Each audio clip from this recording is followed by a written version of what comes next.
Bonjour à tous, très heureuse de vous retrouver sur ma chaîne. Je suis Colorielle.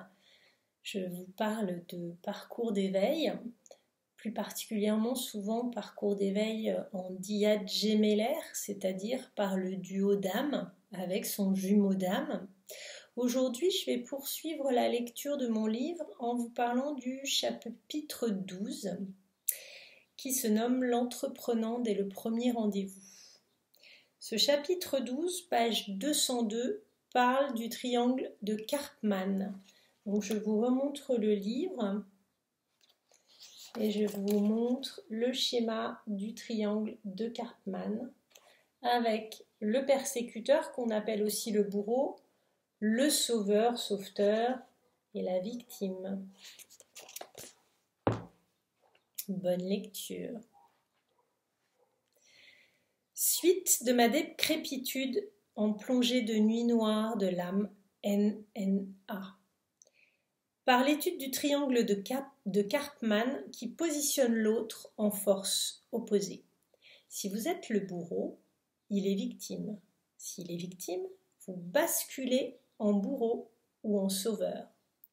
Le yang fait cela souvent pour vouloir sauver les autres et se positionner en vainqueur. Pour sortir du triangle, renoncez à l'ego, à la position de subordination ou de domination. On est tous égaux. À cogiter.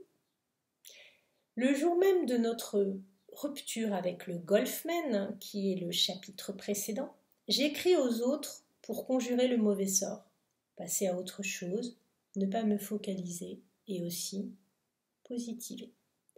Je ne veux plus me mortifier, mais être heureuse.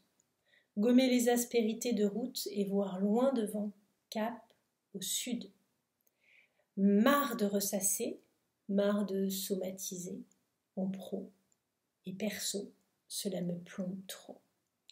Je vais remonter avec les dents, avec les bras, avec les pieds, les jambes, la taille, au harnais. Je m'en fiche du moyen. Je ne veux plus jamais être au fond du ravin et m'y maintenir. Si je me dis que je ne serai plus celle qui souffre, subit, pleure, se lamente, mais celle qui tourne les talons, se tourne vers de jours meilleurs, je me sens déjà mieux.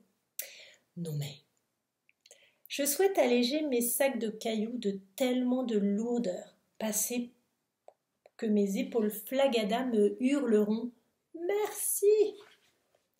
Ne plus courber les chines, accepter, ressasser. Je veux me sentir libre, en paix et légère comme une plume de bébé hirondelle.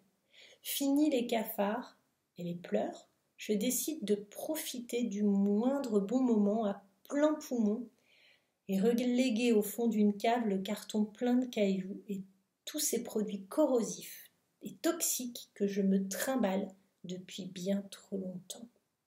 Je vais aborder la vie facilement et avec recul, résolution intéressante, mais comment s'y prendre? Et rien n'aura plus d'importance, d'autant que de fait, que je trouve ou pas quelqu'un, m'indiffère. J'essaye et l'idée même d'attaquer le courant en crawl me motive. Faire des projections m'a toujours aidé plutôt que de m'en remettre à ce qui doit être. Fuite égotique du yang qui ne sait pas lâcher prise et faire confiance à l'univers. Je corresponds avec un homme plus jeune, mais il stoppe le bavardage, dont je continue avec un chauve assez sexy qui relance et me fait sourire. Un peu provocateur, certes, mais moi aussi sans doute. 4 jours à se raconter un peu, et l'on décide de se voir lors d'un verre. Il écourte un séjour dans le sud pour remonter pour la Pentecôte et nous voici face à face. Je suis en robe à pois violet, bleu et blanc, collant losangé violet, manteau bordeaux. J'ai les cheveux détachés de l'état d'esprit qui convient, féminine attirante. Le col Claudine qui dit pas trop allumeuse. Je suis joueuse, taquine, détachée mais attentive, sensuelle, sans agressivité, juste là, campée sur mes talons compensés violet. Je vous montre l'illustration qui est une photo, justement, qui a été prise par le monsieur lors de notre verre et il me l'a envoyée. Donc je l'ai utilisée, je la trouve très jolie. Photo de moi et c'est vrai qu'il n'y en a pas beaucoup puisque je ne fais pas tellement de photos, quelques selfies, mais voilà. La soirée de 17 à 22 heures est agréable, enjouée et provocatrice car l'on évoque des sujets assez intimes et même trop pour le couple à notre droite. Franchement mal à l'aise. Ce qui ajoute à mon plaisir et ma sensation d'être privilégiée. Il m'a offert le resto, les verres et la glace et en sortant la soirée prend vraiment des allures de vacances avec un soleil timide. Merci à lui de l'initiative. J'aime les hommes qui en prennent pour me plaire. Ses mains glissées sur mes collants sous la table lors du dîner passent encore. Mais dans la voiture, on monte d'un cran jusqu'aux cuisses, voire plus, et là, je dois stopper. On se connaît depuis 4 heures. Mince quand même, il y va fort celui-là. À sa demande de bisous, je dis non, et il me dit sur la joue. Je m'étais exécutée, sachant bien que ce n'était pas la quête. Je constate aussi que, jour après jour, il me demande des photos coquines et que retomber là-dedans, sans le choisir et en avoir envie, je ne m'en sens pas capable. Me voilà partie sur un plan cul qui sera sans doute sympa, mais aucun sentiment et mon côté Disney s'y refuse. Même pas le temps d'avoir eu envie de lui, de ses caresses ou baisers, de son sexe, durci dans le pantalon faisant mine de rien. Cette pulsion est pourtant immédiate si elle doit être. Pas comme avec Monsieur Sexpert, surnom plutôt radical que je donnais à mon jumeau volage en début de parcours. Et Superman, surnom de candidat de l'amour dans le pré, où je me retenais déjà au bout de 2 minutes en leur présence de ne pas leur sauter dessus. Là, aucun contrôle. Je me dis même qu'avec le temps, il pourrait me déplaire. Chercher l'erreur.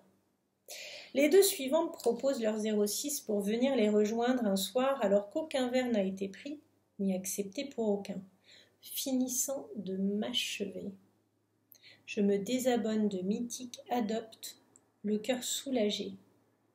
Mon égo chaserien me soufflant toujours de manière illusoire qu'agir, c'est avancer. Ce n'est définitivement pas comme ça que je vais poser ma tête sur l'épaule qui a la bonne hauteur moi tiens.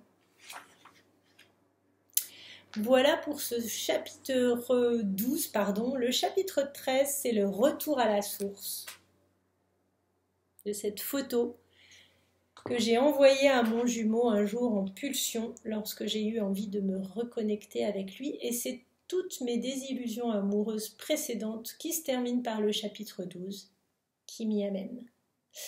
Voilà pour cette vidéo. Merci beaucoup de m'avoir écouté, de partager, de liker, de mettre des petits pouces, des commentaires, de partager largement. C'est ce qui fait vivre ma chaîne. Je vous embrasse tous. Je vous dis à bientôt et belle semaine.